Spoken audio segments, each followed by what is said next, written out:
కొంచెం ఆయిల్ పోసినాక చూడండి మంట పెట్టినమాట తుస్సు మన మంట మండిగా ఎంత వేడిగా ఉందని చెప్పేసి. దాని తర్వాత చూడండి బీఫ్ని తీసుకొచ్చి పెట్టిన తర్వాత కొంచెం సాల్ట్ వేసిండు, అట్లనే ఉడికించినండి దాన్ని. ఇంకా చూడండి అది ఆహా అయ్యినాయి చేపలు. దేవుడా తేడా ఉంటుందండి. చూసాను కదా ఆ రైస్ వచ్చేసి స్టిక్కీ రైస్ అనమాట. మన దగ్గర మొత్తం స్పైసెస్ గీసెస్ చేస్తారు, ఇక్కడ మాత్రం అట్లాంటిది ఏముండదు. ఒకటి కూరగాయలు కొన్ని ఎట్లా మామూలుగా పెంక మీద ఫ్రై చేస్తాను. దాని మా జీవితం ఇదేంద్ర నాయన మంట ఎట్లా వస్తుందని చెప్పేసి అనుకుంటున్నారా. ఈరోజు పెంక మీద ఉంటాడు అనమాట. బేసిక్గా ఈ కాన్సెప్ట్ వచ్చేసి తపానియాకి అంటారు. ఫస్ట్ ఆఫ్ ఆల్ ఇదంటే జపానీస్ వాళ్ళ కాన్సెప్ట్ అనమాట. మేము నిన్న మా పాపది బర్త్డే ఉన్నప్పుడు నేను ఉట్టిగా ఏదో ఒక క్యాజువల్గా మా ఫ్రెండ్స్కి చెప్పిన మా పాపది ఈరోజు బర్త్డే అని చెప్పేసి చెప్పగానే వాళ్ళు నన్ను ఒక రేంజ్లో టార్చర్ పెట్టినారు. ఏంటంటే పార్టీ ఇవ్వాల్సిందే అని చెప్పేసి. అప్పుడు నాకు ఆటోమేటిక్గా 8,000 రూపాయలు ఒడిచినట్టు అయిందనమాట పరిస్థితి. సో ఇప్పుడు ఈ రెస్టారెంట్కి పోయిన తర్వాత నాకు ఎంత ఖర్చు అయిందో, మనం ఏమేమి ఆర్డర్ పెట్టామో మీకు వీడియోలో చూపిస్తాను. వీడియో మాత్రం చాలా ఇంట్రెస్టింగ్ ఉంటుంది, వీడియో కంటిన్యూగా చూడండి. దానికన్నా ముందు చిన్న రిక్వెస్ట్ అండి, ప్లీజ్ మన ఛానల్కి మాత్రం లైక్ కొట్టడం మాత్రం మర్చిపోకండి ఫ్రెండ్స్. ఎందుకంటే వీడియో చూసినా కానీ ఎవరు లైక్ కొట్టట్లేదు అనమాట. లైక్ కొట్టకపోతే మన యూట్యూబ్లో రీచ్ అనేది పెరగదు. కాబట్టి నా చిన్న request. Okay, let's start our video friends. Actually ఈ పర్టికులర్ రెస్టారెంట్ కాన్సెప్ట్ మాత్రం చాలా ఇంట్రెస్టింగ్ ఉంటుంది. నాకు చూసినంత వరకు అయితే మీరు కూడా ఎప్పుడైనా చూసే ఉండొచ్చు. ఇండియాలో పర్టికులర్ ఏంటంటే జపానీస్ వాళ్ళకి సంబంధించింది. వీళ్ళు ఒక తవా ఉంటుంది కదా, పెంక కింద మంట ఉంటుంది అనమాట. మంట మీద ఫస్ట్ మేము ఆర్డర్ పెట్టింది ఏంటంటే మష్రూమ్తో పాటు ద బెల్ పెప్పర్ అంట అది ఉంటాయి కదండి. మష్రూమ్తో క్యాప్సికమ్ ఉంటుంది కదా, రెడ్ క్యాప్సికమ్ గ్రీన్ క్యాప్సికమ్ అది వేసి మెల్లమెల్లగా కలుపుతా ఉన్నాడు. కలిపిన తర్వాత ఏం చేసినట్టే కొంచెం నూనె పోసినాడు. ఫస్ట్ నూనె పోసినాక కొన్ని వాటర్ పోసి దాన్ని మూత పెట్టినమాట. మూత పెట్టిన ఆటోమేటిక్గా స్టీమ్ అవుతా ఉంది. ఈ పక్కన ఉడుకుతున్నాయి చూసినదా, అది వచ్చేసి మటన్ ముక్కలు అనమాట. మటన్ ముక్కలు ఒకటి, ఇంకా తోఫు వైట్ కలర్ వచ్చి తోఫు. వీళ్ళు మసాలా మాత్రం భలే వేస్తారండి. యాక్చువల్లీ మసాలాలు కూడా ఎట్లా వేస్తారు సార్, కొంచెం ఇట్లా చిలకరిసి ఉంటారు అనమాట, అంతే, దానికన్నా ఎక్కువ ఉండదు. దాని తర్వాత ఇది ఆల్మోస్ట్ మష్రూమ్ అయితే అయిపోయింది, సగం అయిపోయిన తర్వాత దాన్ని ఏం వేసినారు చూసినదా, కొంచెం సోయా సాస్ వేసినాడు. సోయా సాస్ వేసి దాన్ని బాగా కలుపుతా ఉన్నాడు. అదేంటంటే కింద పెంక మాత్రం ఫుల్ బీభత్సంగా వేడిగా ఉంటుంది. దాని వెనకాల జాలి కనిపిస్తుంది కదా మీకు. ఆ జాలి ఏమైతుందంటే మొత్తం ఆ పొగ వస్తా అంతా మొత్తం ఎగ్జాస్ట్ అయిపోతా ఉంటుంది. అది ఎగ్జాస్ట్ ఫ్యాన్ ఉంటుంది అక్కడ. ఇది ఆల్మోస్ట్ ఈ డిష్ అయితే అయిపోయింది, తీసి పక్కకు పెడుతున్నాడు మనోడు. ఓకే, మనము ఇంకా నెక్స్ట్ వచ్చి చూసినా కదా, నెక్స్ట్ కర్రీ వచ్చేసి సేమ్ టు సేమ్ అట్లాంటిది, కానీ మష్రూమ్ కాదండి, ఇది వచ్చేసి గోబీ అనమాట. గోబీ కాదు, మీరేమంటారు కాలీఫ్లవర్. ఓకే, కాలీఫ్లవర్ కర్రీ అంది. కానీ ఈ తోఫున్ అయితే మీకు కనిపిస్తుంది కదా, ఈ తోఫున్ మాది ఎంతసేపు పెట్టిండు కానీ అది ఇట్లా కలర్ అయితే ఇంత కూడా చేంజ్ కాదు. అబ్బా సేమ్ టు సేమ్ అట్లనే ఉంది, అట్లనే ఇచ్చేసినాడు. దాని మీద కొంచెం సాస్ వేసినాడు, అంతే. సాస్ వేసేసి దాని ప్లేట్లలో పెట్టి ఇచ్చినాడు. మీదికలు చూసినారా, కొంచెం గ్రీన్ ఆనియన్ స్ప్రింకిల్ చేసినాడు. ఇది మాత్రం తిన్నాము. దేవుడా, నీకు 8,000 రూపాయలు ఎందుకు పెట్టినారా దేవుడా అని చెప్పి నాకు చుక్కలు కనిపించాయి అనమాట. ఇది వచ్చేసి ఆల్మోస్ట్ చైనీస్ బ్రాండ్ బియర్ అనమాట. దీని కాన్సన్ట్రేషన్ మాత్రం చాలా తక్కువ ఉంటుంది. అయినా కానీ మనకు అదొకటే బ్రాండ్ ఉంది కాబట్టి అదొకటే కొన్నాం అనమాట. అదే తాక్కుంటే కూర్చున్నాం నేను అప్పటి నుంచి. లాస్ట్ అండ్ ఫైనల్ అనుకోకండి, మీరు నెక్స్ట్ ఆర్డర్ వచ్చేసి ప్యూర్ నాన్ వెజిటేరియన్. దానిలో ఒకటి అయిందంటే తెలుసా, ఇదైతే మీరైతే గుర్తుపట్టి ఉంటారు నాకు తెలిసిన వరకు, ఆక్టోపస్. ఇది మొత్తం పెంక ఫుల్ వేడి ఉంది కాబట్టి కింద మసిలిపోయి కాలిపోతుంది అది. కాబట్టి దాన్ని మొత్తం కింద నీకేసి పక్కకు పడేసాడు. అది వీళ్ళు ఆ పెంకని మాత్రం భలే గుంచుతాడబ్బా. నేను సౌండ్ ఏంటంటే సౌండ్ కూడా అక్కడ బిబ్బసంగా వస్తూ ఉంటుంది, టక టక టక టక టక టక సౌండ్ వస్తుంది. అందుకే నేను మొత్తం ఏంటంటే వాయిస్ ఓవర్ ఇస్తా ఉన్నాను దాని గురించి. ఈ పక్కన గుడ్డు చూస్తే మాత్రం మీకైతే విచిత్రంగా అనిపిస్తుంది. ఆ గుడ్డుని ఏం చేస్తుంది తెలుసా, ఒకటి మీకెళ్ళి మొత్తం పెంక తీసేసి దాన్ని అట్లనే ఉడకబెట్టినమాట. స్టవ్ మీద పెట్టేసి అది ఆల్రెడీ సగం ఉడికింది, సగం ఉడకలేదు. అంటే ఎల్లో కలర్ లో కూడా మొత్తం ఉడికిపోతుంది, పైన మాత్రం ఉడకలేమాట. ఇది చూసినా కదా, పెంక సాఫ్ చేసుకుంటూనే ఉంటాడు. కొన్ని వాటర్ పోస్తూ ఉంటాడు, దాన్ని తూడుస్తూ ఉంటాడు. ఎందుకంటే తూడకపోతే ఏమైతే మొత్తం అట్టు కట్టేస్తుంది. ఇక అట్టు కట్టేసిన అనుకో పెంక మొత్తం ఖరాబ్ అయిపోతుంది, అంటే నల్లగా అవుతుంది అనమాట.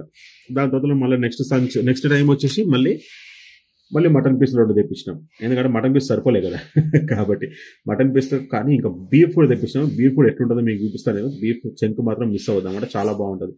చేసినాం కదా ఫస్ట్ మన ఆక్టోపస్. ఇదేంటో ఫుల్ స్పైసీ అనమాట. ఇది చేసింది ప్రతి ఒక్క డిష్ వచ్చేసి టూ వెరైటీస్ చేసిన అనమాట. నార్మల్గా వచ్చేసి నార్మల్గా ఫ్రై చేసింది, ఇంకోటి ప్లస్ మసాలా వేసి, అంటే స్పైసీ ఎక్కువ వేసి మాకు. ఇక చూసినాం కదా, దాని తర్వాత మేము ఏం చేసినామంటే మాకు చేపలు కావాలని చెప్పేసి అంటే ఈ చేపలు పెట్టినామండి. ఈ చేపలు మీరు చేపలు మీరు చెప్పండి. యాక్చువల్లీ నేనైతే బొమ్మిడాలని చెప్పి నేను అనుకుంటున్నాను, మీరేమనుకుంటారో చెప్పండి. దాంట్లో ఒక దౌర్భాగ్యం ఏంటంటే ఈ చేపలల్లా దాని లోపల ఉంటుంది, అది ఉంటుంది పేగులు. మనం బేసిక్గా మనం చేపలు ఏం చేస్తామో మొత్తం ఏడికాడికి కోసిన తర్వాత దాన్ని తీస్తాం అనమాట. కానీ వీళ్ళు ఏంటంటే అట్లాంటిది ఏమి తీయకుండా చేయకుండా పెడతా ఉంటారు. అది దిమాగ్ ఖరాబ్ ఉంటుంది. దాని కడుపుకి ఇప్పుడు ఏం సాఫ్ చేయలేదన్నమాట వాళ్ళు. అది నేను చూపిస్తాను చూడండి మీకు ఎట్లా ఉంటుందో. మరీ చాలా విచిత్రంగా ఉంటుంది. ఆ వెనకాల కలర్ వైట్ కలర్లో ఉంది కదా, అది వచ్చేసి చించాంకు అని అంటారు చైనీస్ లాంగ్వేజ్లో, చించాంకు. ఓకే, చించాంకు అంటే చిన్న బేబీ మష్రూమ్స్ ఉంటాయి కదా, అదనమాట. అది మొత్తం చిన్న చిన్న హెడ్స్ వస్తాయి బేబీ మష్రూమ్, కింద మొత్తం ఎట్లా తెల్లగా ఉంటుంది. దాని మట్ల కొంచెం ఉల్లిగడ్డలు వేసిండు, కొన్ని పచ్చిమిరపకాయలు వేసిండు, దాన్ని వేసి కలుపుతూనే ఉన్నాడు. ఇక కలిపి దానిలో కూడా స్పైసెస్ ఎట్లా వేస్తాడు మీరు చూడండి, మీరే ఆశ్చర్యపోతారు. మనం బేసిక్గా మన కూరలు వండుకొని ఎట్లుంటుంది తెలుసా, వీళ్ళు 100% ఇట్లా ఉంటుందండి. కొంచెం ఉప్పు వేసిండు చూసినా అంతే, ఉప్పు వేసిన తర్వాత కొంచెం స్పైసెస్ ఇస్తారు చూడండి, కొంచెం అల్లం వెల్లిగడ్డ పేస్ట్ గట్ట వేసేసి కలిపిచ్చేసాడు అంతే. ఇక చించాంకు వచ్చేసింది మన ప్లేట్లకు రెడీగా. వీళ్ళు మ్యాక్స్ టు మ్యాక్స్ ఏంటంటే పచ్చిగా తినడం ప్రిఫర్ చేస్తారనమాట. అంటే దాంట్లో ఉన్న న్యాచురల్ ఫ్లేవర్స్ అన్ని సేమ్ టు సేమ్ అట్లనే ఉంటాయి దాని లోపల, అంటే దాంట్లో పోవు అనమాట. దాని తర్వాత నెక్స్ట్ వచ్చేసి బటర్ వేసింది చూడండి, బటర్ వేసి మొత్తం మెల్ట్ అయిపోయింది అది. అంతే, దాన్ని బట్టి మీరు ఊహించుకోండి కింద పెంక ఎంత వేడిగా ఉందని చెప్పేసి. దాని తర్వాత చూడండి బీఫ్ని తీసుకొచ్చి పెట్టిన తర్వాత కొంచెం సాల్ట్ వేసిండు, అట్లనే ఉడికించినండి దాన్ని. ఇంకా దాని లోపల కారం లేదు ఏమి లేదు, ఉట్టి మీకేలు ఏంటంటే కొంచెం అది మిరియాల పొడి వేసిండు అంతే. ఈ పక్కన చేపలు మాత్రం అట్లనే ఉడుకుతా ఉన్నాయి. ఆ చేపలు ఒక్క చేప తినగా నాకైతే గుట్లు బయర్లు గమ్మినాయి అనమాట. నాకు కళ్ళు బయర్లు గమ్మినాయి నాకు ఆ చేప తినగానే. పక్క పడేసినాను. ఇంకా మళ్ళీ ఇంకా 2 చేపలు ఉండే తినలేదు ఇంకా. ఎందుకంటే ఫస్ట్ ఆఫ్ ఆల్ దాన్ని క్లీన్ చేయకపోతే ఎట్లా తింటుంది చెప్పండి. దాని లోపల ఉన్న కడుపులో చెత్త అట్లనే ఉంటుంది కదా, అది తినలేము కాబట్టి నేనైతే వదిలేస్తాను. ఇంకా మా ఫ్రెండ్స్తో అయితే చాలా ఇష్టంతో తిన్నారు. ఇది చూడండి, మనమైతే స్పైసీ కావాలి కాబట్టి 3 మాత్రం స్పైసీ, ఇంకా 3 మాత్రం స్పైసీ లేకుండా, కాబట్టి మన ప్లేట్లో పెడతారు చూడండి అది. ఆహా, అయినాయి చేపలు. దేవుడా, చూడ్డానికి మాత్రం ఖతర్నాక్ కలర్ఫుల్ ఉంది కదా చేప, కానీ తింటే మాత్రం అమ్మ నాయన. దాని లోపల చిన్న ముళ్ళు అట్లనే ఉంది, కానీ దాని లోపల ఉన్న పేగులు ఉన్న చెత్త మాత్రం అట్లనే ఉందన్నమాట. దాని గురించి ఒక్కటి తిని పక్క పెట్టేసిన, తినలేకపోయినా. దాని తర్వాత ఇక బీఫ్ ముక్కలను వేసి కోస్తా ఉన్నాడు మనోడు, కోస్తానే ఉన్నాడు. మనం బీఫ్ తినాం కాబట్టి నేనైతే అవాయిడ్ చేసిన, నాకైతే అయ్యకరా బాబు అని చెప్పేసి చెప్పిన. మా ఫ్రెండ్స్ తీసుకొని వాళ్ళ ఫ్రెండ్స్ తిన్నది కాదు. చూడండి, మనకి వేసిన 2-3 ముక్కలు, నేను వద్దురా బాబు నాకు అయ్యకని చెప్పిన నేను. ఓకే, కానీ మంచి డిజైనర్ ప్లేట్లో పెట్టేసి మంచి స్పైస్ చేసిండు. ఇక లాస్ట్ అండ్ ఫైనల్ ఏంటంటే చైనీస్ ఫుడ్ మీకు తెలిసిందే కదండి. First of all egg fried rice లేకుండా చైనీస్ ఫుడ్ అనేది కాదు. మన దగ్గరకి చైనీస్ వాళ్ళ ఎగ్ ఫ్రైడ్ రైస్కి చాలా తేడా ఉంటుందండి. చూసాను కదా, ఆ రైస్ వచ్చేసి స్టిక్కీ రైస్ అనమాట.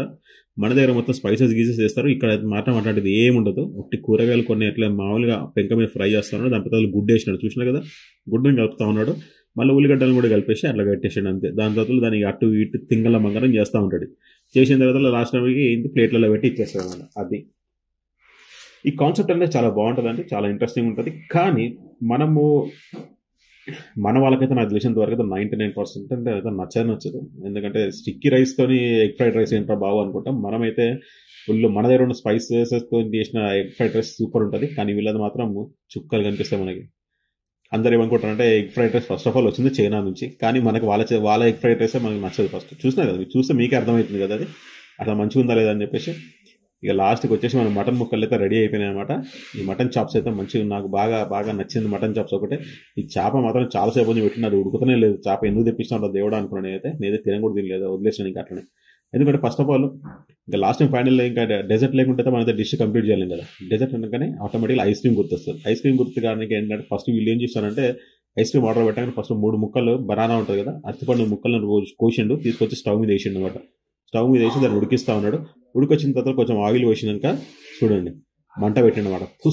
మన మంట మండింది. మండగానే మొత్తం మీదికల్లా ఐస్ క్రీమ్ పెట్టిండు. అది ఐస్ క్రీమ్ మాత్రం మెల్ల కొంచెం కాలుతుంది అనమాట. కొంచెం కాల వరకు ఏంటంటే క్యామలరైజ్ అయింది. చూడండి, ఈ ఐస్ క్రీమ్ మాత్రం టేస్ట్ మాత్రం సూపర్ ఉందన్నమాట. సో మా బర్త్డే విషెస్ మా పాపకైతే డెఫినెట్లీ మీరు చెప్పాలని చెప్పి నేనైతే కోరుకుంటున్నాను. Okay, by by, have a nice day.